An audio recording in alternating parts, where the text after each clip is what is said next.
എല്ലാവർക്കും നമസ്കാരം. എന്റർടൈൻമെന്റ് കീഴിലേക്ക് എല്ലാവർക്കും സ്വാഗതം. യെസ്, എന്റർടൈൻമെന്റ് കിഴി റിയാക്ഷൻ ആണ്. ബറോസ്. യെസ്, ബറോസ് മാത്രമല്ല, അവതാറും ഉണ്ട്. ബറോസ് vs അവതാർ എങ്ങനെ ഉണ്ടാവും? ഗംഭീരം, ഭീകര സാധനല്ലേ? പിന്നെന്താ, കണ്ടന്റ് വൈസ് ഭീകരാണെങ്കിലും ഈ ഒരു കമ്പാരിസൺ അതൊരു ഭീകരമായുള്ള ഒരു വലിയ ഫൂളിഷ്നെസ് ആണ്. പണ്ടത്തരം. പക്ഷെ വേറെ കാര്യമുണ്ട്, ഇങ്ങനൊരു വീഡിയോ നമുക്ക് ചെയ്യൽ മസ്റ്റാണ്. യെസ്, ഇന്നലെ ബറോസിൻ്റെ വിർച്വൽ ട്രെയിലർ വന്നിട്ടുണ്ടായിരുന്നു. അതിൻ്റെ റിയാക്ഷൻ നമ്മൾ ചെയ്തിട്ടുണ്ടായിരുന്നു. അതിൽ നമ്മൾ പറഞ്ഞു പോയൊരു കാര്യമുണ്ട്. അതായത് ഈ ട്രെയിലർ അവതാർ പോലെയാണ് എന്ന് പറഞ്ഞു. അപ്പോൾ ചിലരൊക്കെ തെറ്റിദ്ധരിച്ചിട്ടുണ്ട്. അവതാറിൻ്റെ ക്വാളിറ്റിയോ? അത് തെറ്റിദ്ധാരണ മാത്രമാണ് കേട്ടോ. ആ അവതാറിന്റെ ക്വാളിറ്റിയാണ് ഇന്നലെ വന്ന ബറോസ് ട്രെയിലറിന് എന്നല്ല ഞങ്ങൾ പറഞ്ഞത്. അതെ, അതായത് ഇതേപോലെ തന്നെ ട്രെയിലർ അവതാറിന്റെ വന്നിട്ടുണ്ടായിരുന്നു എന്നാണ് പറഞ്ഞിട്ടുള്ളത്. അത് എന്തായാലും തെളിയിക്കൽ മസ്റ്റാണ്. അത് മസ്റ്റാണ്. അതെന്താണ് ആ വ്യത്യാസം എന്നുള്ളത് പറഞ്ഞത് കാണിച്ചു കൊടുക്കണം. പിന്നെന്താ, തീർച്ചയായിട്ടും. അല്ലെങ്കിൽ അത് ഭയങ്കര പ്രശ്നവും, നമ്മുടെ ഇമേജിനെ ഭയങ്കരമായിട്ട് ബാധിക്കും. പിന്നെ ഈഗോയും, ഒടുക്കത്തെ ഈഗോയും. അല്ല, സത്യമല്ലേ? അതായത് അവതാർ പോലെ ബറോസ് എന്നുള്ള രീതിയിൽ നമ്മളതിനെ കമ്പാരിസൺ ചെയ്ത് നമ്മൾ സംസാരിച്ച് കഴിഞ്ഞാൽ ഭയങ്കര ഇഷ്യൂ ആണത്. അതെ, കാരണം ഇതൊരു കുട്ടികൾക്ക് വേണ്ടിയിട്ടുള്ള നമുക്കൊക്കെ അറിയാവുന്ന ഒരു കഥയാണ്. നമ്മുടെ ലാലേട്ടൻ ആദ്യമായി സംവിധാനം ചെയ്യുന്ന ഈ ബറോസ് എന്ന സിനിമ. യെസ്, അതിൽ നമ്മൾ പ്രതീക്ഷിച്ചതിനേക്കാൾ അപ്പുറത്തുള്ള ക്വാളിറ്റി നമുക്ക് കിട്ടിയപ്പോൾ ഞങ്ങൾക്ക് എന്തായാലും ആ ട്രെയിലർ അടിപൊളിയായിട്ട് ഞങ്ങൾക്ക് ഭയങ്കര സാറ്റിസ്ഫാക്ഷൻ കിട്ടിയിട്ടുണ്ട്. തീർച്ചയായിട്ടും. കാരണം ഇതിൻ്റെ ആദ്യത്തെ വീഡിയോ നമ്മൾ പറഞ്ഞാണ്, ഭീകര ട്രോളായിരുന്നു. അന്ന് ഞെട്ടിയതാണ്. ഞങ്ങൾ അന്ന് ഉറപ്പിച്ചിട്ടതാണ്, അയ്യോ വരാൻ പോകുന്നത് ഉരുട്ടി കൊണ്ടുവരുന്നത് ഒരു വലിയ ബോംബാണെന്ന്. സത്യം ഇല്ലേ? അതെ. അപ്പോൾ അങ്ങനെയല്ല നമുക്കൊന്ന് പ്രതീക്ഷിക്കാം എന്ന് തോന്നിയ രീതിയിലുള്ള ഒരു ട്രെയിലറാണ് ഇന്നലെ വന്നത്. ക്വാളിറ്റി അത്രക്ക് ഭീകരമായിരുന്നു. പിന്നെ ഒരിക്കലും ബറോസും അവതാറും തമ്മിൽ കമ്പയർ ചെയ്യാൻ പറ്റില്ല. അവതാർ എന്ന് പറഞ്ഞാൽ എവിടെ കിടക്കുന്നു, അത് എത്രയോ കോടികൾ മുടക്കി ചെയ്ത സിനിമ. അതും ഇതൊരു മലയാള സിനിമ. അതെ, മലയാള സിനിമയാണ്. മാക്സിമം പോയാൽ 50-60 കോടി മാക്സിമം കേട്ടോ. അത് തന്നെ ഉണ്ടാവുന്നുള്ള ഒരു സംശയമാണ്. അവിടെ 3000 കോടി 4000 കോടി മുടക്കിയിട്ട് ഒരു പടം ചെയ്തു വരുമ്പോ അത് 10 വർഷം എടുത്തിട്ട് ആ പടവും ഇവിടെ നമ്മുടെ കൊച്ചു കേരളത്തില് വരുന്ന സിനിമയും തമ്മിൽ കമ്പയർ ചെയ്യാൻ ഒരിക്കലും സാധിക്കൂല. അങ്ങനെ ഒരിക്കലും കരുതാനും പാടില്ല, അതെ, പ്രതീക്ഷിക്കാനും പാടില്ല. കാരണം ഇപ്പോൾ പലയിടങ്ങളിലും സോഷ്യൽ മീഡിയയിൽ, എല്ലാ സോഷ്യൽ മീഡിയ പ്ലാറ്റ്ഫോമിലും ഏതാണ്ടൊക്കെ ചിലർ പറയുന്നൊരു കാര്യമാണ്, ഇവർ ടൊലൈറ്റും അങ്ങനെയുള്ള ഈ ഫാൻറ്റസി നിറഞ്ഞ ഒരുപാട് വലിയ ഇംഗ്ലീഷ് സിനിമകൾ കണ്ടിട്ടുണ്ട്. അതിൻ്റെ ക്വാളിറ്റിയൊക്കെ വെച്ച് ഇതിനെ അളന്നു കഴിഞ്ഞാൽ, അല്ലെങ്കിൽ അതിൻ്റെ കണ്ടന്റ് വെച്ച് ഇതിനെ അളന്നു കഴിഞ്ഞാൽ നമുക്ക് ഒരിക്കലും സാറ്റിസ്ഫാക്ഷൻ കിട്ടൂല. അളക്കുന്നതും പൊട്ടണേ ഉള്ളൂ, മാത്രമേ ഉള്ളൂ. സീരിയസ് ആയിട്ട്. അല്ലാണ്ട് അതിന്റെ അപ്പുറത്തേക്കൊന്നും ഒന്നും പറയാനില്ല. നമ്മുടെ മലയാള സിനിമ, നമ്മുടെ ഇൻഡസ്ട്രി എന്ന് പറഞ്ഞു കഴിഞ്ഞാൽ ചെറുതാണ്. അപ്പോൾ ആ ലെവലിൽ നിൽക്കുന്ന ഐറ്റേ നമ്മുടെ ഈ ഒരു ഏരിയയിൽ നിന്ന് വരുള്ളൂ. അതും പിന്നെ നമ്മൾ ഇതുവരെ വന്നിട്ടുള്ള മലയാളത്തിൽ വന്നിട്ടുള്ള 3D സിനിമകൾ, മലയാളത്തിൽ വന്നിട്ടുള്ള 3D സിനിമകളിൽ ഏറ്റവും മികച്ച 3D ആയിട്ട് തന്നെയാണ് ഇന്നലെ ഇതിന്റെ ട്രെയിലർ കണ്ടപ്പോൾ നമുക്ക് തോന്നിയിട്ടുള്ളത്. ആ കാര്യമാണ് നമ്മൾ എടുത്ത് പറഞ്ഞിട്ടുള്ളത്. ഇനി അപ്ഡേറ്റ് ആണെങ്കിലും അങ്ങനെ തന്നെയാണ്. അതെ, അതായത് ഇത്ര സെക്കൻഡ് വർക്ക് കഴിഞ്ഞ് കഴിഞ്ഞാൽ ഇവർ ആ രീതിയിൽ ഇത് മോണിറ്റ് ചെയ്ത് അതിന് ശേഷമാണ് ഇത് അപ്രൂവ് ചെയ്യുന്നത്. അങ്ങനെ സിനിമ നമ്മുടെ മലയാള സിനിമയിൽ നിന്ന് വന്നിട്ടില്ല. അതെ, ഇപ്പോൾ 3D വളരെ ശോകമായിരുന്നു. നമ്മുടെ ARMൻ്റെ സത്യം ഭയങ്കര ശോകമായിരുന്നു. അപ്പോൾ നമുക്കറിയാം ഇത് വേറെ ലെവലിലേക്ക് 3D വർക്ക് ചെയ്ത് കഴിഞ്ഞാൽ ആ ഒരു ഔട്ട്പുട്ട് കിട്ടും എന്നുള്ളത്. അതെന്തായാലും ബറോസിൽ നിന്ന് കിട്ടാൻ സാധ്യതയുണ്ട്. ഇത് ഇനിയിപ്പോൾ നമ്മൾ പറയാൻ പോകുന്നത് നമ്മൾ അവതാറിനെ കുറിച്ച്. അവതാറിന് ഇതേപോലെ ഒരു ട്രെയിലർ വന്നിട്ടുണ്ടായിരുന്നു എന്ന് പറഞ്ഞിട്ടുണ്ട്. കാണാം എന്താണ് നമ്മൾ പറഞ്ഞത്, ഞങ്ങൾ എന്താണ് ഉദ്ദേശിച്ചത് എന്നുള്ളത് നമുക്കൊന്ന് കാണാം. Yes, okay. അതിന് മുമ്പ് വേറെ കാര്യം പറയണ്ട കേട്ടോ. ഇപ്പോൾ ARMൻ്റെ 3Dനെ കുറിച്ച് പറഞ്ഞില്ലേ, അത് 2D 3D ആക്കുമ്പോഴുള്ള മാറ്റം, വ്യത്യാസം.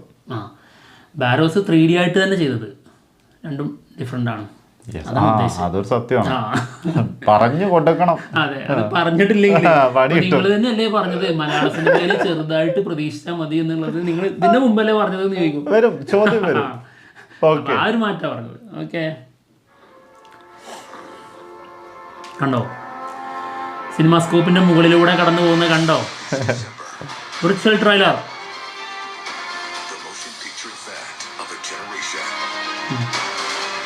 കണ്ടോ, ഇതാണ് നമ്മൾ ഉദ്ദേശിച്ചിട്ടുള്ളൂ അല്ലേ? അത്രേ ഉള്ളൂ.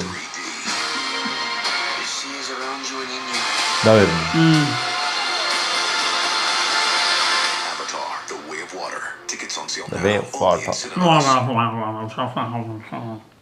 പൊട്ടിയില്ല എന്തായാലും. അല്ല എന്ത് പൊട്ടിയില്ലേ? നമുക്ക് ഇഷ്ടപ്പെട്ടില്ല. ഞങ്ങൾക്ക് ഇഷ്ടപ്പെട്ടില്ലല്ലോ. ഞങ്ങളെ ഇഷ്ടപ്പെടുത്താൻ നിങ്ങൾക്ക് കഴിഞ്ഞിട്ടില്ലല്ലോ. അത്രേ ഉള്ളൂ. പൊട്ടിയില്ലെന്നൊക്കെ പറയല്ലേ. ഓക്കെ. അല്ല നമ്മുടെ ഭാഷയിൽ അത് പൊട്ടിയെന്നാണ്. നമുക്ക് ഇഷ്ടപ്പെട്ടില്ലേ ആ സിനിമ മോശം തന്നെയാണ്. അത് ഓരോരുത്തരും അങ്ങനെ തന്നെയാണ്. അല്ല, ഓരോരുത്തരുടെ കാഴ്ചപ്പാടിലും അങ്ങനെ തന്നെയാണ്. നമ്മളെ ഇഷ്ടപ്പെട്ടു. കളക്ഷൻ ഏതും പോവും, അതത്രേ ഉള്ളൂ. കളക്ഷൻ എത്രയോ കിട്ടിക്കോട്ടെ. പക്ഷെ നമ്മൾ ഇപ്പോൾ ഒരു 160 രൂപ 170 രൂപ മുടക്കിയ ഒരു സിനിമ കണ്ടിട്ട് നമ്മൾ 2.5 മണിക്കൂർ ടൈം വേസ്റ്റ് ആക്കുമ്പോൾ ആ ടൈം നമുക്ക് എൻജോയ് ചെയ്യാൻ പറ്റിയോ? പറ്റിയില്ലെങ്കിൽ ആ സിനിമ ഫ്ലോപ്പ് തന്നെയാണ്. നമുക്ക് ഫ്ലോപ്പ് തീർച്ചയായിട്ടും. അത് അത്ര സിനിമേന്റെ വിധി അങ്ങനെ തന്നെയാണ്. അതാ സന്തോഷിപ്പിക്കാൻ ശ്രമിക്കുക എന്നുള്ളത് മാത്രമേ ഉള്ളൂ. ഓക്കെ, എന്തായാലും ബാരോസിന്റെ ട്രെയിലർ കൂടി കാണാം. എന്താണ് ഡിഫറൻസ് എന്നുള്ളത് നമുക്ക് ഏതാണ്ട് അതിന്റെ ഒരു ഡിഫറൻസ് ബിറ്റ്വീൻ കാണാം.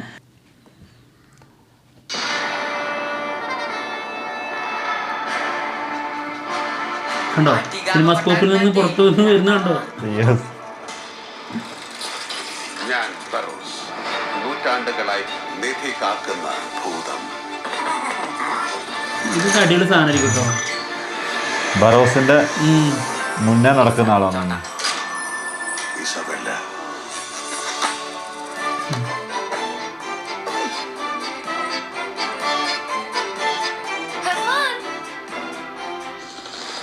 Benvenuto di volta di gamma.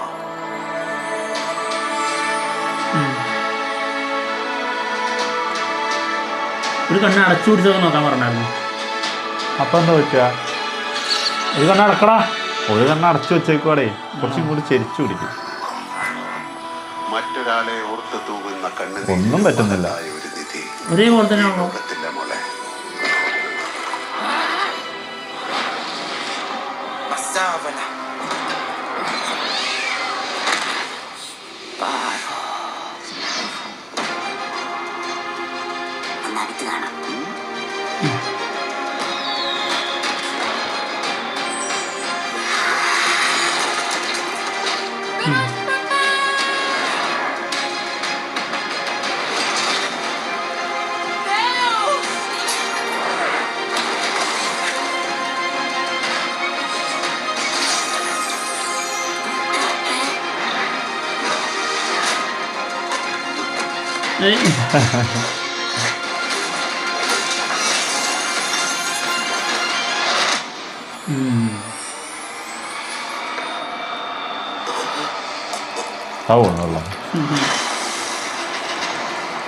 അങ്ങനെ പറഞ്ഞത് കേട്ടോ.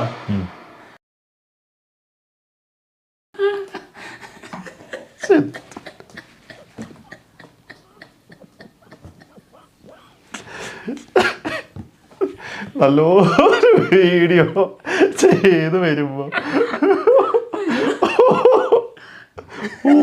സംസാരം സോറി തോന്നി, അങ്ങനെ തോന്നി വിട്ടു. കഴിഞ്ഞ് പോയി കഴിഞ്ഞപ്പോഴാണ് അയ്യോ വേണ്ടായിരുന്നു തോന്നിയത്. Cultureless fellows. എടാ, ഇത് ചെലപ്പോ അവരൊക്കെ കാണുന്നുണ്ടെങ്കിലോ വീഡിയോ എന്തൊരു മോശത്തരാണ്. മേ ബി ആരെങ്കിലും ഒക്കെ ഷെയർ ചെയ്തിട്ട് എങ്ങനെയെങ്കിലും ഒക്കെ കാണുന്നുണ്ടെങ്കിലേ. അല്ല, ഞാൻ പറഞ്ഞെന്താ അറിയോ, അങ്ങനെ പറയരുതെന്ന് പറഞ്ഞതാ. നമ്മൾ പറയണം, അത് ശ്രദ്ധിക്കണം എന്നല്ല ഞാൻ പറഞ്ഞത്. അല്ല, നീ അങ്ങനെ ഉദ്ദേശിച്ചത് പറയരുത് എന്ന് പറയണമായിരുന്നു. ഞാൻ അങ്ങനെ ഉദ്ദേശിച്ചിട്ടേ ഇല്ലായിരുന്നു. അതെന്താന്നറിയില്ല, ഈ മോശം ചിന്താഗതിയുള്ളവര് പെട്ടെന്ന് അങ്ങനെയാണ് ചിന്തിക്കും. ഓക്കെ, എന്തായാലും ഡിഫറൻസ് മനസ്സിലായില്ലേ? അതായത് അവതാർ വിർച്വൽ ട്രെയിലറും നമ്മുടെ ബാരോസിൻ്റെ വിർച്വൽ ട്രെയിലറും ഇത്രേ ഉള്ളൂ. ഇതിന് സിനിമ സ്കോപ്പ് ഉണ്ടാവും. ആ സ്കോപ്പിൽ നിന്ന് മറികടന്ന് നമുക്ക് വിഷ്വൽ കാണുമ്പോൾ അത് നമ്മുടെ ലോകത്തേക്ക് വന്നതായിട്ട് നമുക്ക് ഫീൽ ചെയ്യും. അത്രേ ഉള്ളൂ. യൂട്യൂബിൽ വരുമ്പോൾ ഒരിക്കലും 3D ഗ്ലാസ് ഒന്നും വെച്ച് കാണാൻ പറ്റൂലല്ലോ. അപ്പോൾ അതിനകത്തുനിന്ന് പോലും നമുക്ക് ആ ഒരു എഫക്റ്റ് കിട്ടുന്നുണ്ടോ എന്നുള്ളത് മാത്രമാണ് പറയുന്നത്. ആ ഒരു എഫക്റ്റ് നമുക്ക് ഈ എന്താ പറയുക, ഈ ട്രെയിലറിനകത്ത് നമുക്ക് കിട്ടിയിട്ടുണ്ട്. ഇതേ സെയിം സാധനം തന്നെയാണ് അവതാറിലും നമുക്ക് കിട്ടിയിട്ടുണ്ടായിരുന്നത്. അല്ലാണ്ട് 3D വെച്ചിട്ട് മാത്രമല്ല അവതാറിന്റെ ട്രെയിലറും ഇപ്പൊ ഇതിന്റെ ട്രെയിലറും കാണുമ്പോൾ നമുക്ക് ആ ഒരു എഫക്റ്റ് കിട്ടുന്നത്. അതാണ് പറയുന്നത്. അതാണ് നമ്മൾ ഇന്നലെ പറഞ്ഞിട്ടുള്ള കാര്യവും. അല്ലാതെ അവതാർ പോലെ വേറെ ലെവൽ സാധനം എന്നല്ല ഒരിക്കലും അല്ല. അവതാറിന്റെ ട്രെയിലറും ഇതുപോലെ ആയിരുന്നു എന്നാണ് പറഞ്ഞത്. യെസ്, ഇപ്പൊ ക്ലിയർ ആയിട്ടുണ്ടാവും. ക്ലിയർ ആയി എന്ന് വിചാരിക്കുന്നു. അപ്പോൾ എന്തായാലും ഞങ്ങൾ പോവാണ്. മറ്റുള്ള വിശേഷങ്ങളുമായിട്ട് ഉടനെ തന്നെ വരാം. ബൈ. ബൈ.